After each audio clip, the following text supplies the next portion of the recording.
Good morning, everybody. It's great to have you here at the second day of Functional Aging Summit Virtual 2021.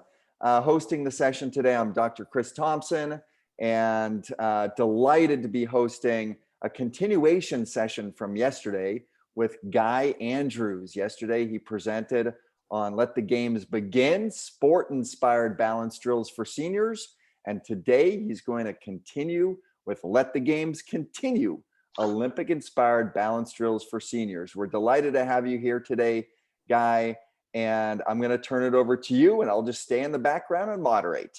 Very good. Thank you, Chris. And good morning, everyone. Good to see you again. Thank you for joining me on a Saturday morning. I know Saturday mornings can be tough. And for those of you guys on the West Coast or in the Mountain Time Zone, it's early for you. I feel like I've already got a whole day's work in, but I know it's early for you all. So thank you for joining. And hopefully this will be worth your while in getting out of bed. For those of you guys who I have not met over the years, and I've been doing this for going on 40 years, which means I began when I was 12. My name is Guy Andrews. I'm the Executive Director of Exercise, etc., down here in Fort Lauderdale, Florida. Don't let the mountain scenery confuse you. Born and raised Southern Florida, so mountains are my true love. And I'm going to be one of the rare people that when I retire, I'm going to retire to the mountains as opposed to Florida. Anyway, I've been in the industry a long time. Like most of y'all, I've got a whole slew of different certifications. I currently work only with older adults. I made the big switch about 8 years ago, and I have never looked back, never been happier in fitness as I have been working with seniors. I work for the city of Wilton Manors, Florida, on a very, very part-time basis as their senior fitness specialist. Wilton Manors is a tiny, tiny suburb of Fort Lauderdale, completely surrounded on all sides by Fort Lauderdale. And for Wilton Manors for the last 8 years, not counting the year I took off for COVID, I'm doing fall prevention programs, cognition maintenance programs, and strength and conditioning programs. And I also work at a assisted living up in Boca Raton, Florida, where I do only memory management. So that's me, that's the background. Hopefully you'll find a good combination today of both real life experience and classroom training, so your time and your money is well spent. And we're going to get a little bit of housekeeping to do. I had mentioned earlier that I'm in Fort Lauderdale, Florida, which is very proud to be the host city next year for the senior games. And I am lobbying Dan and Cody very, very hard to have them do their summit in Fort Lauderdale next year in conjunction with the senior games, as they did in Albuquerque a couple of years ago. I don't know if it'll work or not, but I'm going to give it a shot. If you would like a copy of today's outline, it is available on the Exercise, etc. Facebook page. You do not have to have an account of your own to access the page. Just click on the link and you will be able to download a PDF copy of your handout. And what else? Oh, we got freebies. In working with seniors for many years, I know that anything that has a freebie or a coupon, and they're there. We are giving away a webinar that is worth 1 continuing education credit called Old Age is Not Contagious, Ageism in the Fitness Industry. If you go on to the Summit Expo page and click on the Exercise Center logo, it will bring you to the site and you can get some free CEs as well, okay? And having said that, let the games continue. Arguably, the biggest event of this summer is going to be the Summer Olympics in Tokyo. And there's, I think, a whole lot of question marks about how or if it's going to go off, but it's going to be a big event. Whether or not there are people attending live as an audience remains to be seen. But what you've got here is a listing of the 2021 Olympic events for the Summer Olympics in Tokyo in alphabetic order. The ones that are highlighted are the ones that we are focusing on in today's workshop for our Olympic-inspired balance drills, or the ones we took a look at yesterday. For those of us who are of a certain age, and we remember the track and field events, that is now referred to as athletics, just general athletics. And track and field, like the Decathlon and so forth, are all under that umbrella. We took a look at golf and table tennis in yesterday's event. So if you were not here for that, you'll maybe want to wait for the recorded version. So today we're going to take a look at how we're going to modify baseball, well, softball really, and fencing, and the triathlon and volleyball, as well as the decathlon for our senior clients. A good time is guaranteed to be had. Now, for some of the things we're taking a look at today, they are team events, and there's really no way around that. And a question that comes up very frequently when I'm doing continuing education programs is what we do about selecting teams. And there's different ways you can go around it. But personally, I never let my older adults choose teams, the way we used to in middle school, because no matter how it works, somebody is going to be chosen last. And as somebody who spent my entire middle school and high school career being the last one chosen for any team in physical education, I'm pushing 63 and I'm still traumatized by team selection in middle school. The bottom line is, I think there's more and more of a consensus about this, is choosing teams is essentially cruel. It's also time consuming when the folks are like, oh, who do I want? No. It's also time consuming, but it's essentially cruel because somebody is always going to be the last one to be chosen. And my attitude has always been, the nice people that I have in my groups, the nice people who for years have been writing me checks to pay my mortgage payment. Why would I do anything to make them feel badly about themselves? Why would I do anything that might be so traumatic for them that they might simply never come back to class again? So personally, I won't do it. So I use alternatives. Like if I want to break the class up into teams, into like 4 equal teams. My classes down here usually average between 30 to 50 people. So, if I've got an event going, I might have anywhere from 4 to 8 or 9 teams. So one thing I might do is I'll have them count off by 4. I'll say, okay, all of you who are number 1, come to this corner. All of you who are number 2, go to that corner and do it that way. I might just be very, very directed and say, okay, guys, there's 6 of you, 3 on each side of the net. Come on, let's get going. Or I might say, you know what? We have got folding tables set up today for this event. Let's get 5 people around each table. And what I have found is it works very well because people do tend to cluster with the people with whom they feel comfortable, which is cool. And what I also find is they tend to cluster based on their ability and their age group.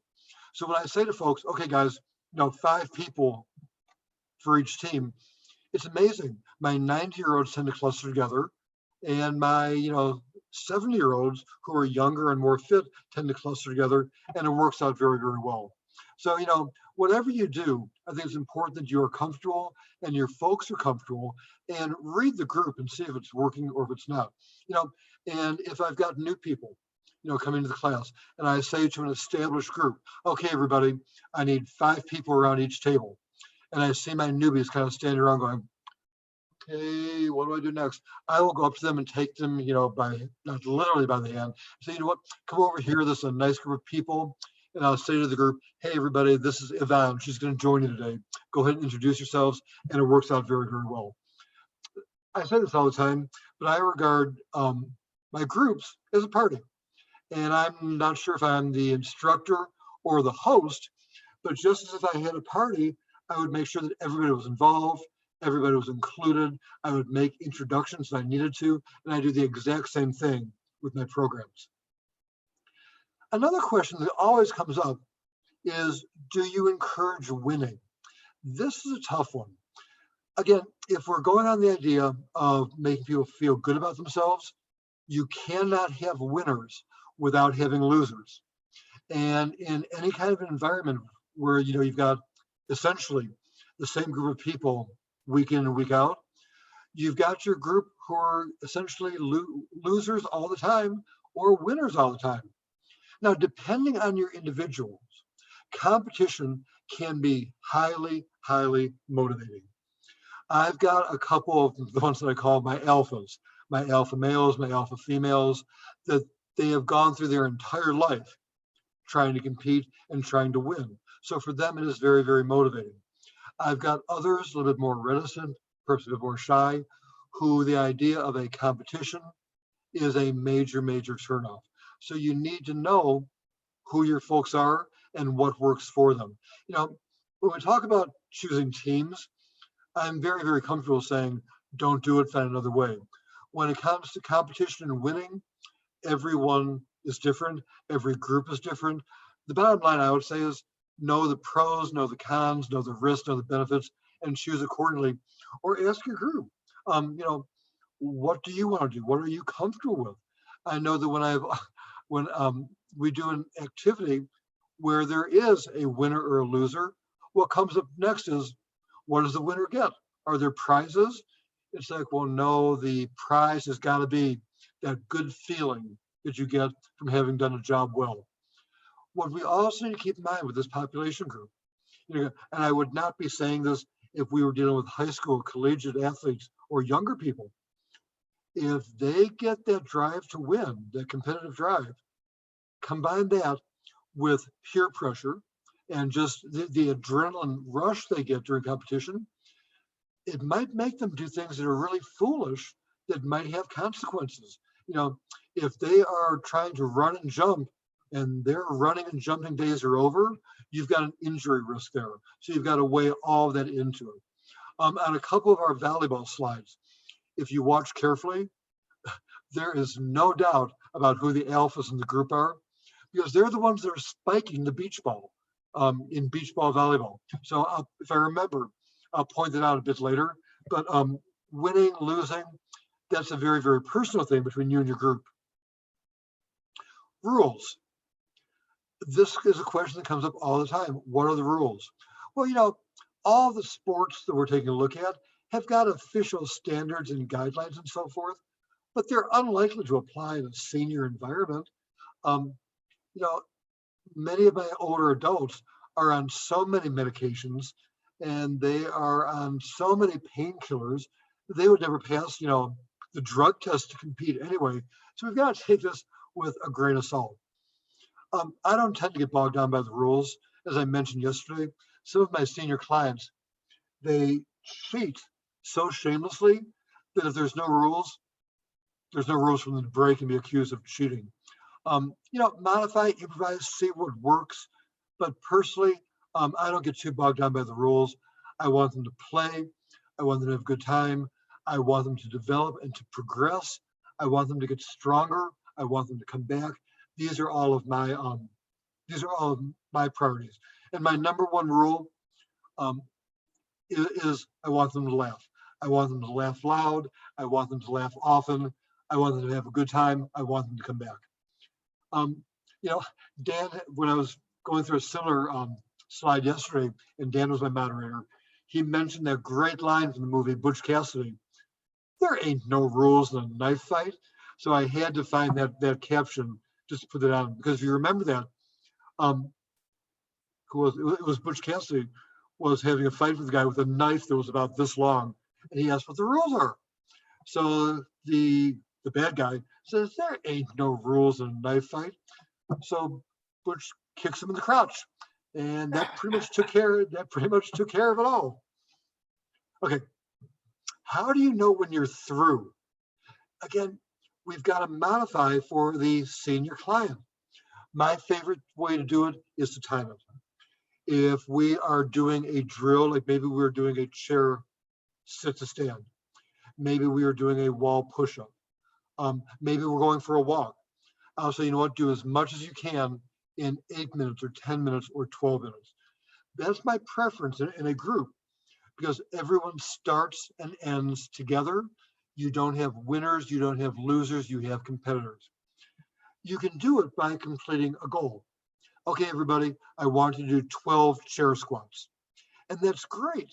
But in my environment, my fit 7-year-olds are going to knock out those 12 chair squats quickly, while my frail 9-year-olds are going to be struggling to get them done or to get them done at all. And right away, you're back to winners and losers. You know, the 7-year-olds then are standing around sighing, waiting for the slow pokes to catch up. The older people feel intimidated, like everyone is watching them. To me, it just does not work. So by saying do as many chair squats as you can in 3 minutes, everyone starts together, Everyone ends together. They achieve a personal best, and you don't have this false distinction of winners and losers. If you're doing something like volleyball, maybe you will want to go up to a certain point. And I think that's cool as well. It's a more team environment that way. And the focus on the individuals, either for good or for bad, is not quite so pronounced. So for whatever it's worth, that's my view on how you know when you're through. If we're doing a walking drill, I'll say, okay, guys, cover as much ground as you comfortably can in 8 minutes or 10 minutes. Again, we all start, we end together. This all goes into safety first. Those of you guys who know me that I am arguably one of the most risk-averse people you will ever meet.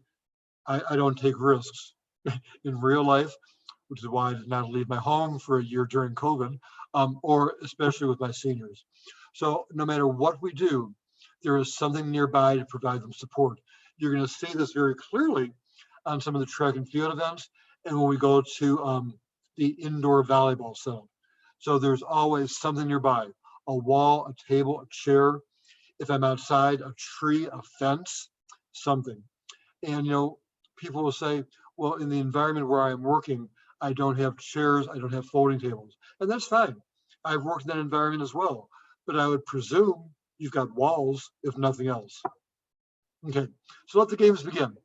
Now, this really depends on how far you want to go with this. How much do you want to go on to the Olympic theme? You might want to begin with a torch relay race. The Olympic torch makes its way throughout the world or throughout the country, and to the big moment when they light the cauldron at the Olympic Stadium. It is a very, very important part of the overall games. We do the same thing. On the right-hand side is one of my Olympic torches. What that is a 6-inch piece of PVC pipe, the same kind of pipe you use in your bathroom, that is stuffed with yellow, orange, and red tissue paper. And there is my Olympic torch. So for our Olympic torch relay race, we do a standard relay race. That is the baton, and they hand it off from person to person. Okay. I think what I'm going to do this year is for the big event, I'm going to go outside. I know I'm going to live to regret this, and maybe light it on fire. I think I'm going to have to think more about that one though. Okay. And so we're going to begin with a relay race. A relay race can be as extensive or as simple as you choose to make it. And the relay race would be under the heading athletics in our listing of Summer Olympics activities. So what I've got there are 3 sample relay races that I have used for beginning, intermediate, and advanced clients. On the far left, all they do is the lap is around the 4 folding tables. There's a wall on one side for support and a table on the other side for support. So no matter where they go, they've got something to hang on to.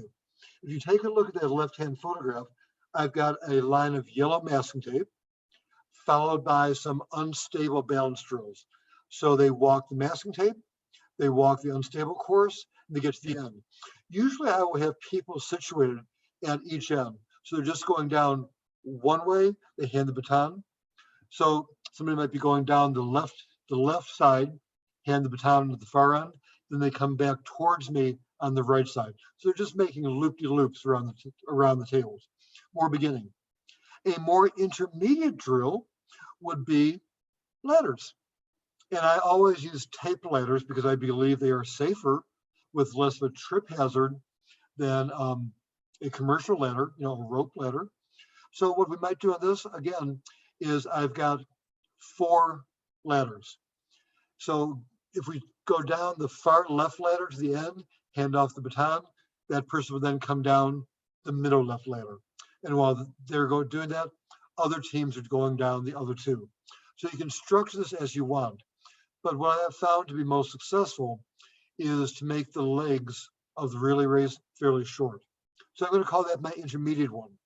My folks who are a bit shaky, I put next to the wall, or you cannot see it in the photograph, that far right ladder, there's a line of folding tables over there.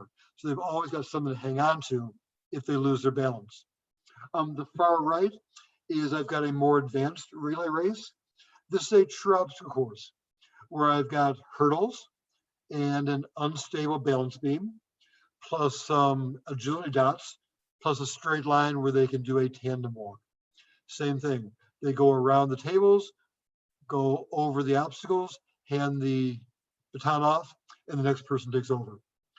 My folks love this. We do different variations where they carry stuff, or they have got balance activities as well, but they love these drills. This is my more advanced obstacle course. This one is the obstacle course relay race. Let me take a look at how it goes. Kathy is the lady in red. She's going to start off. She's got her baton, and she goes over the hurdles on the unstable balance beam, a tight turn around the table on the agility dots. She walks the straight line, tandem walk, and she hands it off to Julie. Julie is 86, in incredible shape. She's moving not quite as fast as Kathy. On the other side, we've got Kristen. Watch her holding onto the table. She's going around the bends, doing the exact same thing. I feel like I'm calling the Kentucky Derby, and she's handing it off to Alice. We've got Mary Kay doing the same thing. So what you've got here is a really conventional kind of a relay race. Alice is probably hanging on, going around the table. And coming up is Mary, who is 93, and is just an inspiration to all of us. Mary's going to hold on. There you go. So that is an example of an obstacle course relay race. We're doing the same thing again. So people go at their own speed. However you choose to design this is up to you. Some more variations, and these are just still photographs from other relay races I've done, is they run the race with a ping pong ball and a teaspoon. And the idea is to hold on to it. They do with a ping pong ball, balance on the edge of a PVC pipe, a longer lever, harder to control. Again, these are all candid, unstaged photographs. I think in most cases, you can see by the looks on their face, they're having a good time. They're having a good time with it. So as you're doing your relay races, if you want to jazz it up, just see what you've got available. Add some balance things, add some carrying. This is not the typical kind of structured balance program that you might be used to, where people sit around in chairs and they hit balloons, or they stand on one leg and they stand on the other leg. But we've got everything going on here that goes into what I call functional balance. We're mixing dynamic and dynamic and static flexibility was what I was trying to say. We're mixing dynamic and static flexibility. We are moving, we are carrying, we've got level changes, we've got weight shifts, all the things that go into being a functional, active, independent person. And again, there ain't no rules in a knife fight. See what works, use your imagination. If it works, keep going. If it doesn't, don't. Quite straightforward. A real-time version of the relay race with the ping pong ball slowed Kathy down considerably, didn't it? Kathy is the youngest person in my program. She's in her late 60s and very, very fit, very athletic. And for the handoff, they just have to roll their ping pong ball onto the teaspoon of the next in line for the next leg. So there you have some examples of the extreme relay races. Hope that makes sense to you. Okay, fencing. Fencing is an Olympic level sport. Clearly, we are not going to be getting out our sabers and our machetes for this. So they look like pool noodles, but they're not. This is insulation tubing that goes around copper pipes. You can get this in the plumbing section of the Home Depot. A 6-foot section is $1.19, and nobody is going to hurt themselves. So fencing, they love this. It brings out all of their inner aggressions, all of their inner hostilities. In the middle picture, Sally was really getting into this with her favorite exercise instructor. Again, as they're doing this, the goal is to keep the non-dominant arm up in the air as they are jousting. but you can see how they're moving, and it's agility. They're actually, moving side to side. They're going backwards, and they're having a good time. Mary, the lady in the photograph, my 93-year-old, whom I love dearly. I've known her for years. I went to school with her kids. Um, After we were filming this last week, she said this was the first time in a year and a half that she had actually had fun and she'd actually laughed. Remember the rule: have fun and laugh. I will not even, Kristen is my class clown, the blonde lady. I will not even tell you the things she was saying about that lymph noodle. You can use your imagination. So fencing, and again, you can't do this for hours. You cannot do this for hours. But short term as a transitional drill, it works. Okay. Since I'm using, oh, and by the way, at the end of the workshop, I'm not going to cover it because I have no time. But the end of your handout, I've got an appendix where I've got your shopping list where you can buy all the non-traditional equipment you're seeing in this presentation, where you can buy furniture movers, where you can buy the noodles and so forth. So that's in the appendix at the very end of this workshop. Okay. Okay. Noodle softball. Well, baseball is an Olympic event, but clearly not appropriate for a large group of seniors in this kind of a balance environment. And by the way, virtually everyone who's in my balance class is there for a reason. They're there because they have lost their balance, or they have fallen, or they are worried that they are losing their balance. So, many of these folks either are or could be considered fall risks, which again goes back to my whole idea about how risk averse I am. But this is noodle softball. There are two ways you can do it. We've got that same noodle doing double duty now as a baseball bat. In the left-hand photograph, Gwen is doing it with a balloon. In the right-hand photographs, George and Jim are doing it with what looks like a softball, but is actually called a snowball. All of that is a wad of spun cotton, about the size of a baseball, that weighs maybe 3 or 4 ounces. Trying to get that thing airborne and trying to hit it with a noodle takes more skill and more balance than you would probably think just from looking at the photographs. The way we're doing the noodle softball is I break the folks up into teams of 2. One is the pitcher and one is the batter. And I'll show you what that looks like. There's Julie. So Lynn tosses the balloon to Julie, who hits it with the noodle, and then the pitcher becomes the catcher. So pitch it, hit it, and catch it. You can see how much agility is going on for both folks. I talked earlier about level changes, like you'd see with a squat or a hip hinge, a deadlift, a lunge.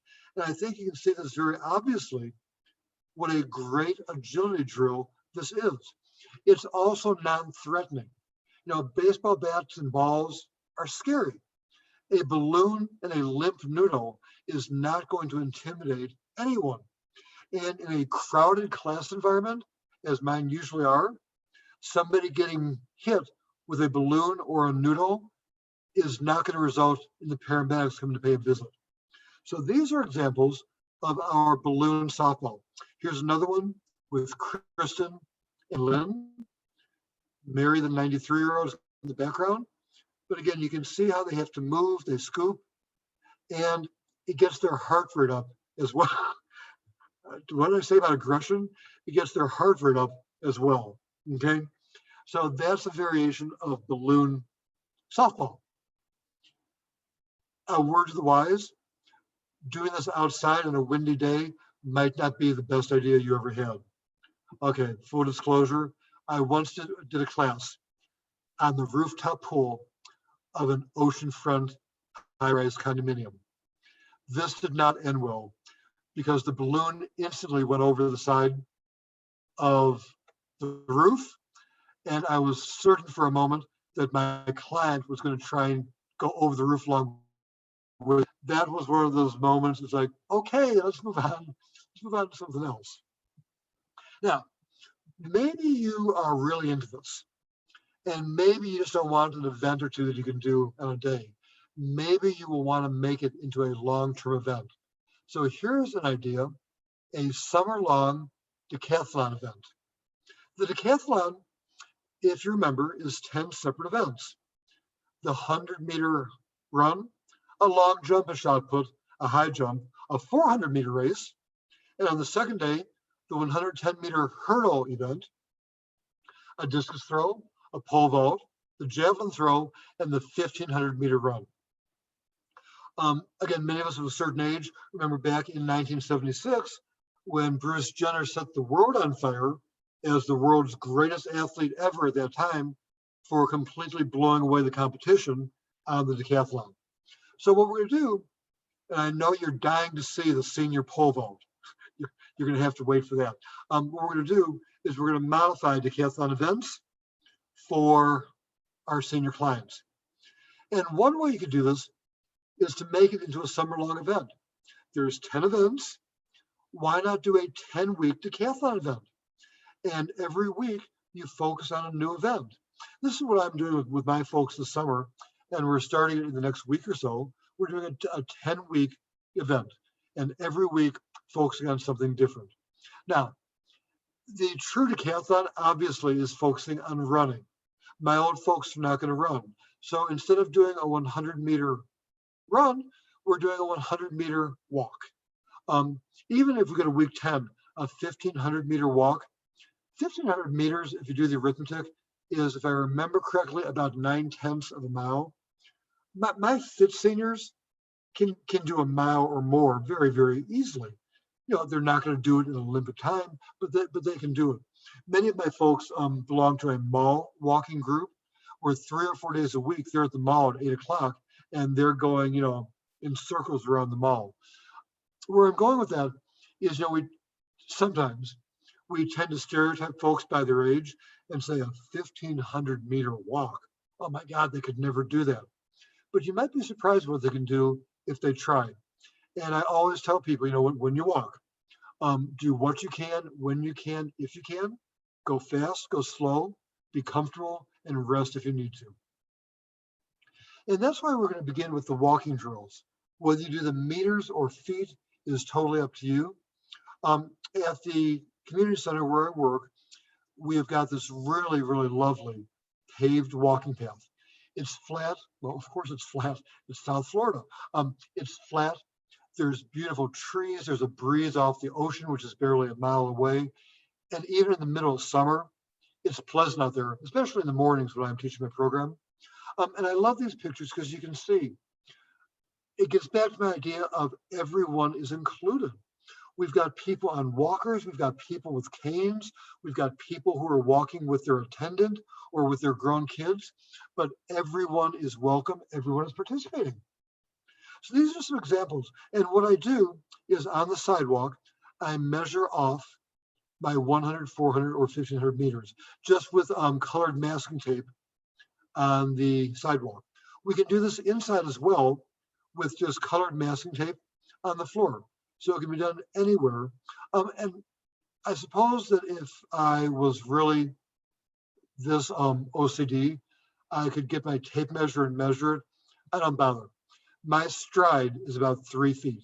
So I figure that if I've walked 10 steps, that's about 10 meters, and I go from there.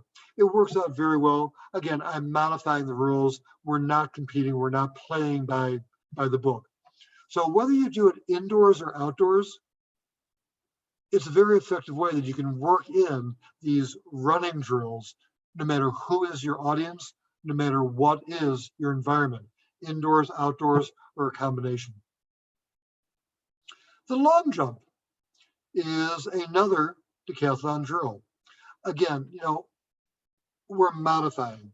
What would be the long jump for an Olympian is a long step for my group. What I usually do is I'll make a masking tape V. I get a lot of mileage out of my masking tape and my duct tape. I make a V, and the V tapers from 6 inches down to about 24 inches. If your group is really fit, you know, that V can go up even more to like 36 inches. And I usually have got tables or chairs set up along the V. And what I'll say is walk and cross the V at the widest point you comfortably can. And usually they start at the narrow end of the V. They'll do a 12 or a 18-inch step. As they get into it, they will step they'll step longer and longer. It's safe, it's inclusive, and they can go at their own level. So we're not jumping. For my folks, their jumping days are done. If you are training true athletes, maybe you'll want to modify this and do a variation of the long jump, assuming they've got healthy joints, healthy knees, and healthy bones. But that is how I structure my long jump, is just walk across the V, or on the left-hand photograph, I'll have two parallel pieces of tape on the floor, walk across if you can. There's all kinds of nifty ways you can modify this as well. I have them lead with their dominant leg versus lead with their non-dominant leg. It makes a difference.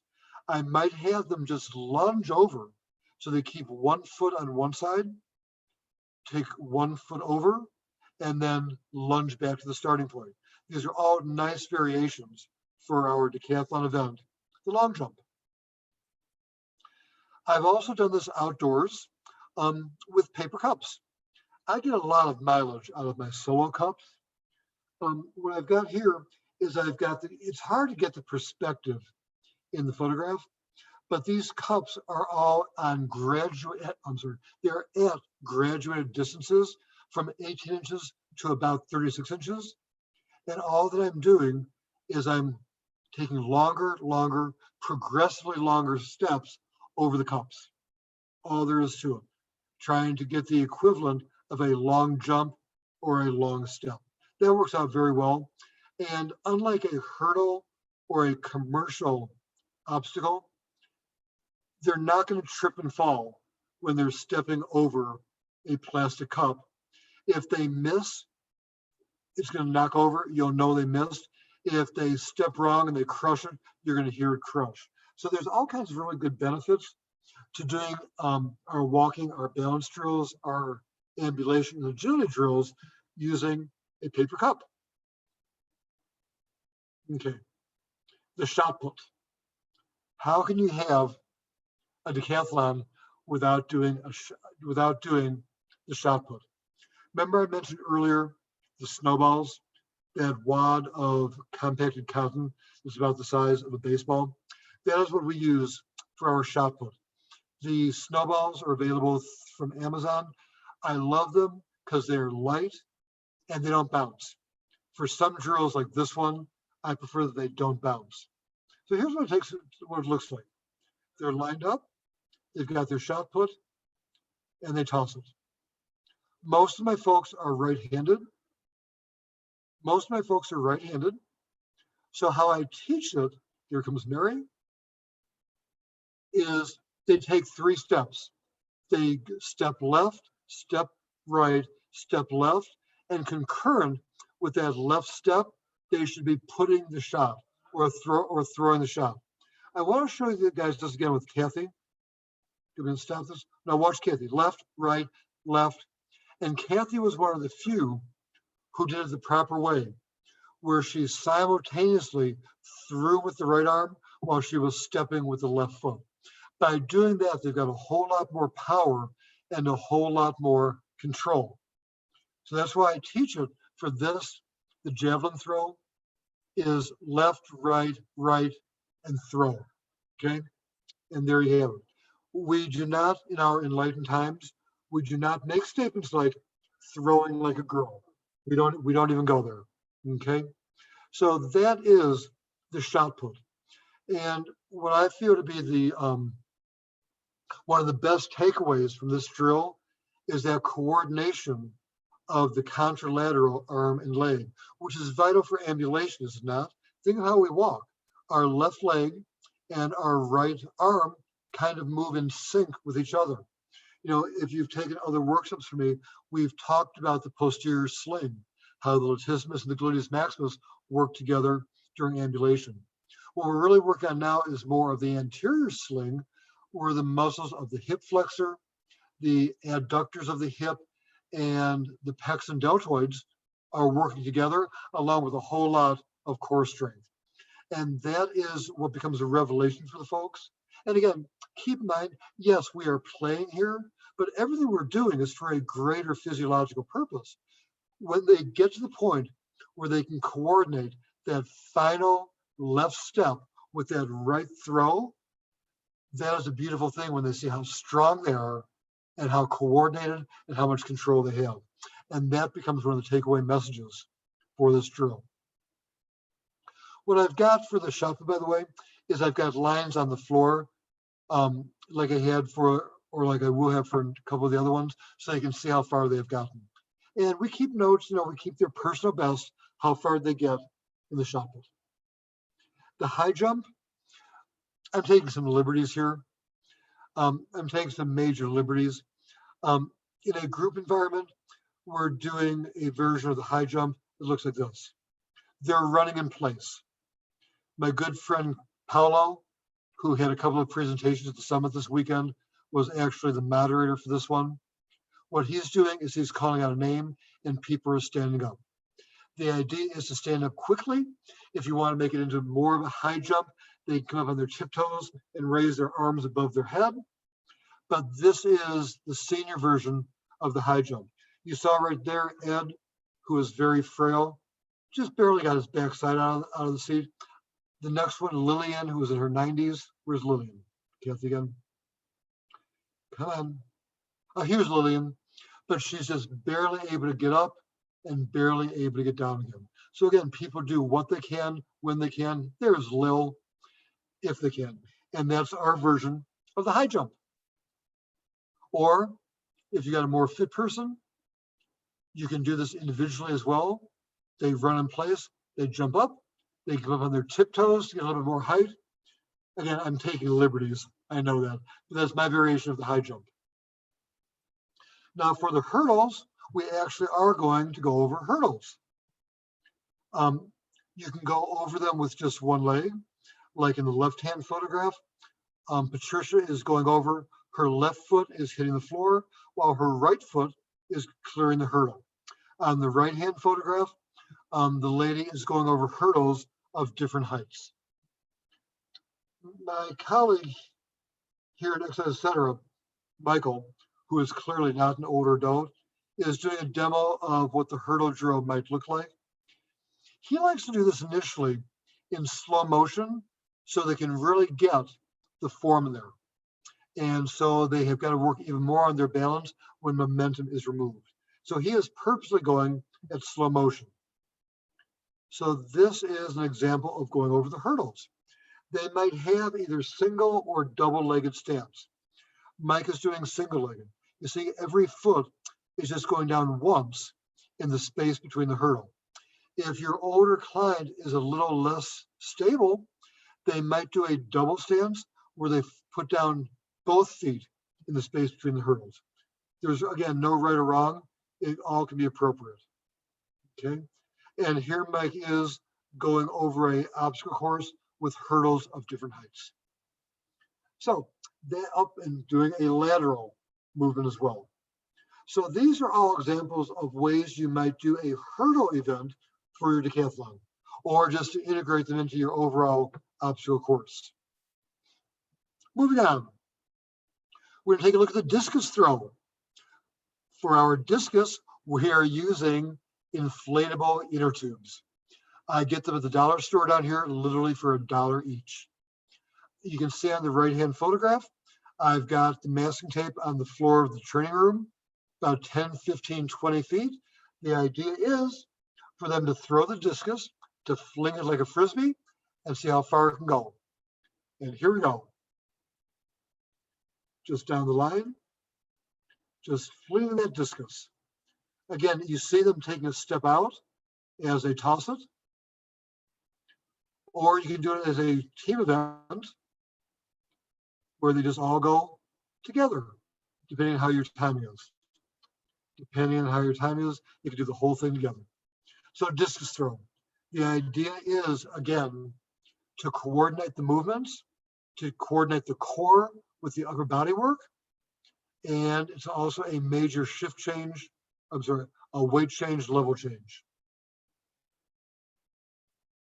The javelin throw. We're back to our noodles. We are back to our noodles.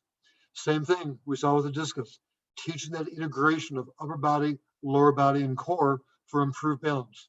Remember what the research shows us. Older adults with the strongest core have the lowest risk of falling. Core training and strength training and balance training are essentially the same. So what we're taking a look here is they are flinging that noodle like a spear. It's a left, right, left. Not integrating too well, but that'll come. Little, see how shaky she was? Right, left, and toss it. Okay. With time, they all get better. And as they get better, it becomes more and more motivating. Here we go. There we go. So that is our javelin throw. Okay, for the pole vault, I took some major liberties here. The idea in a pole vault is to go as high as you can. So what we're doing, I'm back to my plastic cups. We have an event either singly or in groups where they stack their plastic cups as high as they possibly can. This requires a significant amount of balance. They are reaching its core strength, its stability. This is way tougher than it looks. And it also requires a steady hand and a good eye. If you do a count, the left-hand team got their tower up to 12 stories. The far right team, 11 stories, and the middle team in the green was a work in progress. So again, all you need is some plastic cups. At Party City, they sell them in packages of 50, and it's usually buy one, get one free. So for like $3, you've got 100 cups, and that'll keep you in cups until the end of time. So that's my version of the pole vault. If you think of a better variation, I would love to hear it because I had to work hard to figure this one out. At the end, don't forget the medals. Don't forget the medals. At Party City, you can get a gold medal with a ribbon suitable for putting around their heads for $1.49. So we made the Olympic torch. We've got the gold medals. I guess we want to stitch together a wreath made of laurel leaves. That is totally up to you. But where I'm going with this, I make this into a big event. We end with a party. Of course, my group, we end pretty much every week with a party. People have developed the habit of bringing in pastry every week. It's kind of appalling on one level, but they love it. And we have a party at the end of every class. But anyway, make sure you do your gold medals. Make sure you make a big event out of it. These things are guaranteed crowd pleasers, and it keeps them coming back, truly does. Okay, we're going to move now into our last drill on chair volleyball. My chair volleyball program was so popular. The city has actually now brought in a separate instructor where they do chair volleyball classes on a weekly basis. And they are extremely well attended. Take a look at the right. This is how I set up my chair volleyball.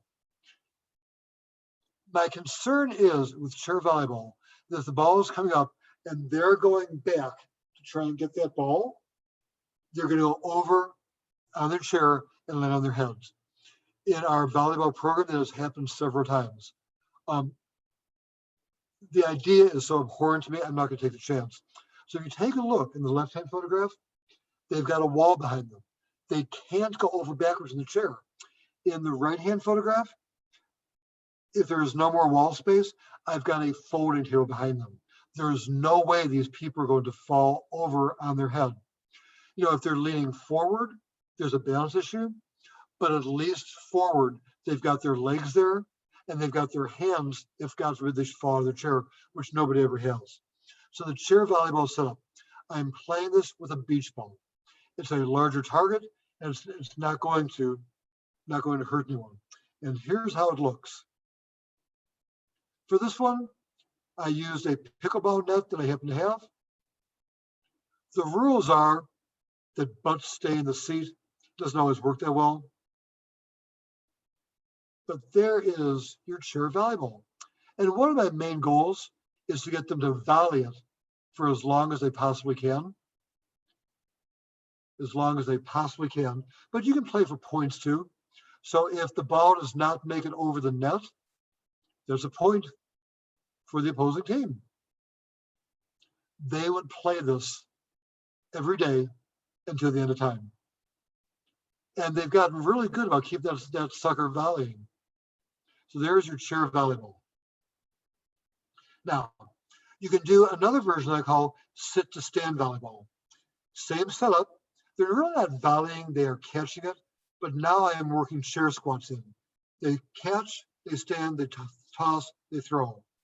Stand, toss, catch, and so forth. In a good bout of sit to stand volleyball, they can do 8, 10, 12 squats in a very quick period of time. Now, here's the psychology going on. If I say to these folks, I want you to all do 12 chair squats, they moan, they groan, they go to the restroom, they complain. But if you work it in this way, you're sneaking in those chair squats. They're not even aware of what's going on.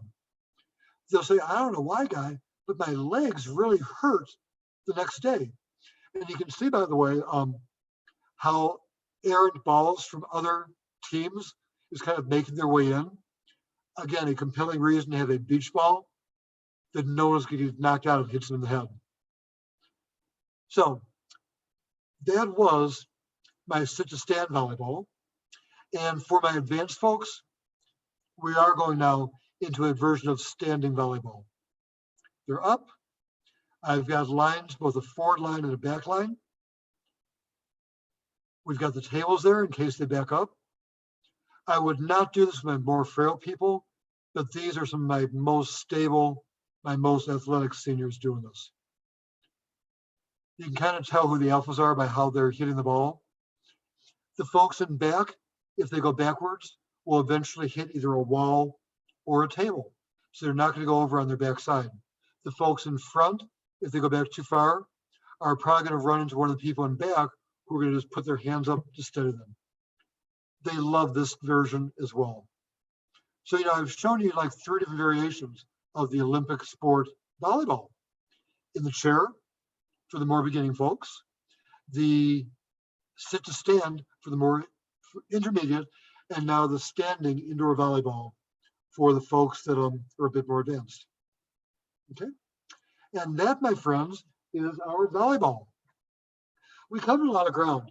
I'm going to turn this back over to Dr. Chris in just a moment, but hopefully you see what my intent is. That the intent is not, here's the way you must do it the way I do. There is no way, there is no other way, there is no better way. No, take these ideas, improvise, run with them, and make them your own based on your environment, your space, your equipment, your class, and very importantly, your personality. You've got to be comfortable with this to sell it. I had mentioned earlier that we had the shopping list, and here is in the appendix, and here is your shopping list. Everything comes from Amazon, Home Depot, Party City, or Target. I love my masking tape. I don't use gliding discs. I use furniture movers, like for all those drills yesterday, the shuffleboard drills, for example, bowling. Balloons, that's what I want to show you.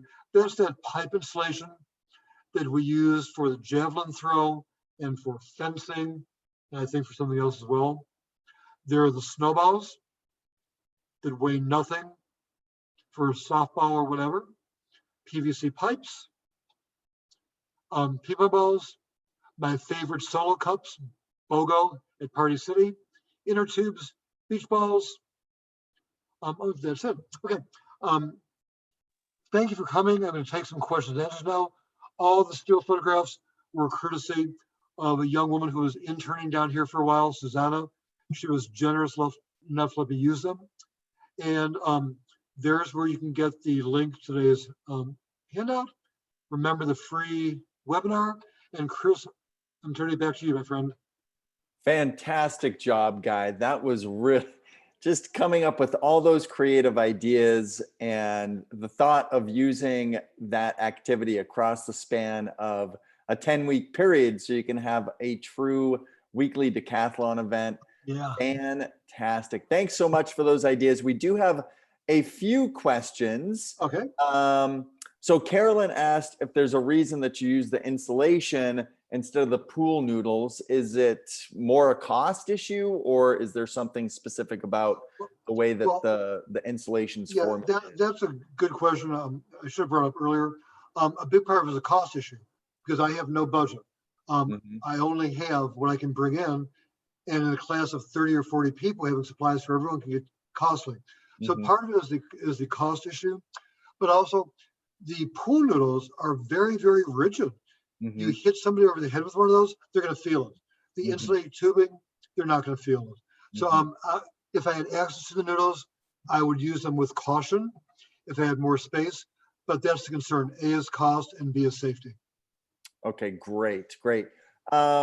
Marcia asks, for any one event, how much time do you spend as a part of more of a general fitness class? You were talking about maybe transition activities. Could you give us a little more info about how you do? Absolutely. And in my class is technically called Brains and Balance. So it's cognition and fall prevention. The first 20 minutes of class, it is train the brain games. So that leaves me 40 minutes. So for the 40 minutes, I always start with some kind of a warm-up, go into some kind of core training, and then I've got at least 3 different events for that 40-minute increment. So I'm doing each event for give or take 8 or 10 minutes before we move on. So for example, on the class I did last week, we spent almost the entire time playing share volleyball. The week before that, we spent about 10 minutes doing balloon softball, followed by 10 minutes doing the balloon, the discus throw, then another 10 or 12 minutes doing walking drills. So with the exception of volleyball, if they do it too long, they get bored and their attention drops. So I change it every 8 or 10 minutes in my personal environment. Great. I've got a question from Chris. Where do you purchase the unstable balance beam that you had earlier with the obstacle course? I got those years ago from Power Systems, and we are going back, Chris, a good number of years. They no longer sell them. I'm looking to find more somewhere if I could find them. I guard those things with my life because if they're gone, I cannot replace them. And one of the yoga instructors stole my balance beam. She thinks I don't know it, but one of my participants who actually takes the yoga class stole it back for me. So now I have to take it home with me after every class. Yeah, I would love to know where I can find more. I've looked at Dick's Sporting Goods online, Amazon. I can't find them. So I can't help you there. But what does work is a sofa cushion, a pillow, a rolled up yoga mat. I use rolled up yoga mats a lot, and I won't tell you where I got my yoga mats. That sounds like payback. Yeah, right? There are no rules in this. That's great.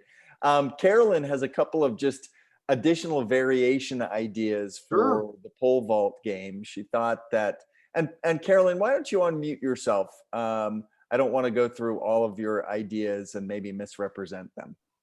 Okay, I'm unmuted, but I don't know if I can pull up what I typed. But I was thinking if pole vaulting is high, stacking as high as you can go, if you marked tape on a wall and you had them do step, throw and throw high to see how high they could throw the ball. That would absolutely work.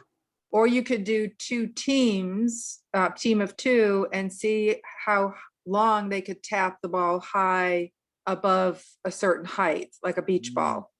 So they're just tapping high. Actually, I'm writing this down. I hope you don't mind. No, I don't mind. I will attribute it to you if you like. That's okay. It just.